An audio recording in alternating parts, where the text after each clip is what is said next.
السلام علیکم ورحمۃ اللہ وبرکاتہ۔ امید ہے آپ سب لوگ خیریت سے ہوں گے اور آپ لوگ کی دعاؤں سے الحمدللہ میں بھی بالکل ٹھیک ہوں، بس تھوڑی سی آواز خراب ہے۔ تو میں کافی دنوں سے آپ لوگ کے لیے کوئی ویڈیو لے کر نہیں آئی ہوں، اس کی وجہ یہی ہے کہ میری طبیعت بالکل بھی ٹھیک نہیں ہے، اور دعا کریں کہ میں جلدی ٹھیک ہو جاؤں تاکہ ڈیلی بیسس پہ آپ لوگ کے لیے ویڈیوز لا سکوں۔ آج بھی کوئی خاص ویڈیو لائی ہوں، خاص تو ہے پر ایسا نہیں ہے کہ ہمیشہ کی طرح میرا کہ اپنا کانٹینٹ مطلب اپنی ویڈیو نہیں ہے، یہ میں ایک بک میں سے ایک کہانی پڑھ رہی ہوں جو کہ ہمارے بچوں کو خاص طور پر بہت پسند آنے والی ہے۔ یہ کہانی ہے روح افزا کی، ٹھیک ہے؟ تو کہانی شروع کرنے سے پہلے جو لوگ مجھے کمنٹ میں کہتے ہیں السلام علیکم، ان لوگوں کو وعلیکم السلام۔ تو چنو منو کی یہ کہانی 1955 میں ماہنامہ نورنہال میں شائع ہوئی تھی۔ یہ آپ کی دلچسپی کے لیے دوبارہ شائع کی جا رہی ہے۔ یہ میں 2020 میں 2020 میں یہ ناول آئی تھی، تو اس کے اندر یہ کہانی آئی ہے دوبارہ۔ اس کہانی کا لطف یہ ہے کہ آپ کو بالکل اندازہ نہیں ہوگا، یہ آج سے تقریباً 67 ایئرز مطلب یہ 2020 میں یہ ناول لکھی گئی تھی، تو اس کے اندر جو ہے 65 ایئرز اگو لکھا ہوا ہے، لیکن اگر 2023 کی بات کی جائے، یہ 2020 کی ہے ناول، تو اگر 2023 کی بات کی جائے تو یہ 67 ایئرز اگو ہو گیا ہے اس کہانی کو۔ تو تحریر کی گئی تھی یہ 67 ایئرز پہلے اس کو تحریر کیا گیا تھا۔ یہ کہانی روح افزا کی طرح آج بھی تر و تازہ اور شاداب ہے۔ 1955 میں روح افزا کانچ کی بوتل اور چھوٹے کیپ میں دستیاب ہوتا تھا، مگر آج ایک نئی محفوظ ترین بوتل اور تازگی کو برقرار رکھنے والے گولڈن کراؤن کیپ میں دستیاب ہے۔ ان تمام برسوں میں روح افزا کی کئی پیکنگ بدلے، لیکن ذائقہ وہی لاجواب ہے جو اس کہانی سے شائع ہونے کے وقت تھا۔ آج بھی جیسے کہ مجھے روح افزا پسند ہے، مجھے پتا ہے بہت سے لوگوں کو روح افزا پسند ہے، بہت سے بچوں کو کیا، بہت سے بڑوں کو بھی روح افزا پسند ہے۔ تو آج آپ کا پسندیدہ روح افزا کئی سائز اور ورائٹی میں دستیاب ہے، جن میں قابل ذکر روح افزا گو جو کہ کاربوہائیڈریٹ، جنک ہے اور توانائیوں غذائیت سے بھرپور دودھ روح افزا شامل ہے جو آپ کے لیے خصوصی طور پر بنائے گئے ہیں۔ آپ کے بزرگوں نے اس کہانی کو اپنے بچپن میں پڑھا تھا اور اب آپ بھی اسے اپنے بچپن میں پڑھ رہے ہیں۔ تو سٹارٹ کرتے ہیں۔ چنو منو کی جادو کی بوتل۔ کسی جنگل میں ایک بڑھیا نانی ہپو نامی رہتی تھی۔ اس کے دو لڑکے تھے، ایک کا نام تھا چنو اور دوسرے کا نام تھا منو۔ نانی ہپو کی ایک لڑکی بھی تھی جو شہر میں رہتی تھی۔ ایک مرتبہ گرمی کے موسم میں نانی ہپو جب اپنی لڑکی کے پاس جانے لگی تو جاتے وقت چنو منو کو اچھی طرح سمجھایا کہ دیکھو گرمی میں گھر سے باہر نہ نکلنا ورنہ نقصان اٹھاؤ گے۔ آج کا سورج بہت غصے میں رہتا ہے اور دھوپ میں پھرنے والوں کو سزا دیتا ہے۔ نانی کی نصیحت کا چنو منو پر کوئی اثر نہ ہوا۔ وہ دوسرے ہی دن صبح گھر سے کھیلنے نکلے اور کھیلتے کھیلتے ندی کے کنارے جا پہنچے۔ وہاں ایک مسافر بیٹھا تھا۔ مسافر کہیں دور سے آیا تھا اور اسے کہیں آگے جانا تھا۔ تھوڑی دیر سستانے اور پیاس بجھانے کے لیے ندی کے کنارے بیٹھ گیا۔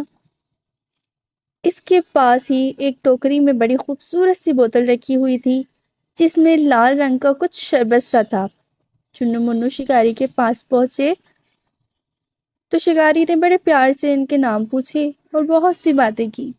شکاری ان کی باتوں سے کچھ ایسا خوش ہوا کہ چلتے وقت اس نے وہ بوتل انہی کو دے دی۔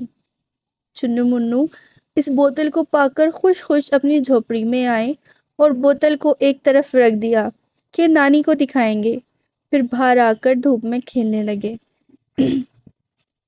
سورج تو گرمی میں کسی کو نہیں بخشتا۔ ان لڑکوں کو دیکھ کر اس نے اپنا کام شروع کیا اور بڑی بڑی لال آنکھیں نکال کر گھورنے لگا۔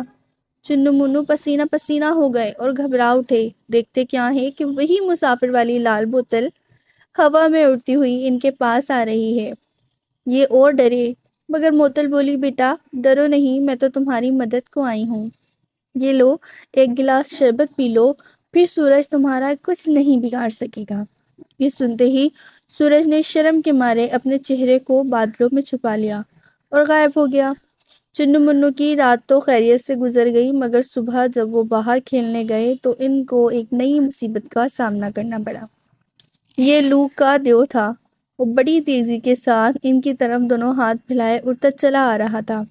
اس کو بھی سورج نے اپنا بدلہ لینے کے لیے بھیجا تھا۔ یہ چنو منو سے بولا، میں تم کو زندہ ہی کھا جاؤں گا۔ آن کی آن میں وہی لال بوتل اڑتی ہوئی ان کے پاس آ گئی۔ بوتل کو دیکھتے ہی لوکا دیو دم دما کر بھاگ گیا۔ سورج بہت غصے میں تھا کہ چنو منو کا کچھ بگاڑ نہ سکا، اس لیے اس مرتبہ اس نے ایک چال چلی۔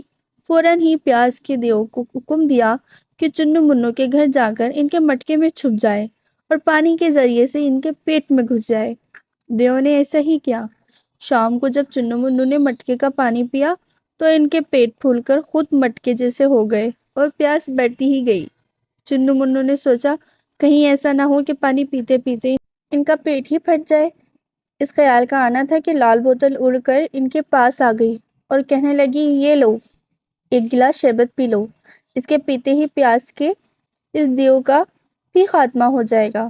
جب سورج صاحب نے دیکھا کہ لال بوتل کے سامنے اس کی تمام چالیں بیکار ثابت ہو گئی ہیں تو اس نے بیماری کے دیو کو بلایا کہ شاید ان کی کوئی چال چل جائے۔ بیماری نے سورج کی تمام باتیں سنی اور یہ کہہ کر کہ میرا وار کبھی خالی نہیں جاتا، رخصت ہو گئی۔ رات کو جب چنو منو کھانا کھانے بیٹھے تو بیماری کی دیوی نے چپکے سے نظر بچا کے ان کے کھانے میں چٹکے سے کچھ ڈال دیا۔ کھانے کے بعد چنو منو کو کی اور متلی ہونے لگی۔ وہ غریب گھبرا کر رونے لگے۔ بوتل نے اب کے پھر ان کی مدد کی، ان کے پاس آئی اور بولی، بیٹا گھبرانا نہیں، جلدی سے ایک گلاس شربت پی لو، ابھی تمہاری طبیعت ٹھیک ہو جائے گی۔ شربت کا گلاس پیتے ہی دونوں ہنسنے لگے۔ سورج نے منہ کی کھائی اور یہ فیصلہ کیا کہ جہاں یہ لال بوتل ہوگی وہاں اس کی دال کبھی نہیں گلے گی۔ اس دن سے چنو منو نے اس بوتل کا نام جادو کی بوتل رکھ لیا۔ جب نانی ہپو شہر سے واپس آئی تو چنو منو نے سب باتیں نانی کو سنائی۔ وہ بولی، بیٹا ذرا ہم بھی تو تمہاری جادو کی بوتل دیکھیں۔ بوتل کو دیکھتے ہی وہ ہنس کر بولی، بیٹا یہ تمہارے دوست حکیم محمد سعید کے ہمدرد پاکستان کی شربت روح افزا کی بوتل ہے، جسے تم جادو کی بوتل کہتے ہو۔ بوتل سچ مچ جادو کا اثر رکھتی ہے۔ گرمی کی تمام تکلیفوں کے لیے اس سے اچھا پاکستان میں کیا دنیا میں کوئی اور شربت نہیں۔ چنو منو بولے، اماں جب آپ شہر جائے تو ہمارے لیے ایک بوتل ضرور لیتی آئیں۔ تو بچوں، تم بھی آج اپنے ابو سے کہے کہ ایک بوتل شربت کی روح افزا کی ہمدرد سے یا اپنے شہر کے کسی دکان سے خرید لو اور پھر اس کی جادو کا تماشا دیکھو۔ اگر کہانی پسند آئی ہو تو لائک، شیئر، سبسکرائب کرنا بالکل بھی مت بھولیے گا۔ ہاں، بیل آئیکن بھی ضرور پریس کر دیے گا اور تاکہ میری آنے والی ویڈیوز کی نوٹیفیکیشن آپ تک پہنچتی رہے۔ جب تک کے لیے اپنا خیال رکھیں۔ اللہ حافظ۔ Subscribe to my channel. Thank you for watching. Allah Hafiz.